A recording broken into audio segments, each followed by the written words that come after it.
श्रद्धांजली अर्पित करते. खरं तर एका जवानाच्या आयुष्यात 15 ऑगस्टला जाणं ह्याला पण नशीब लागतं.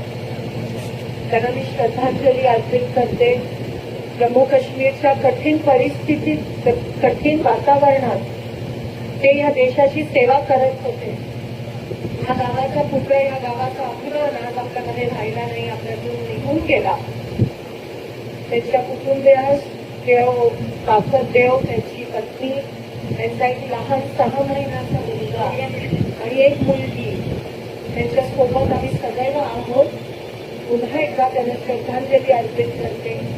देश सेवेसाठी तुम्ही शेवटच्या श्वासापर्यंत राहिलात, आम्हाला तुमचा अभिमान आहे. आणि पुन्हा एकदा तुम्ही देश सेवा करण्यासाठी तुमचा पुन्हा जन्म हो, अशीच मी प्रार्थना करते आणि त्यांना श्रद्धांजली अर्पित करते.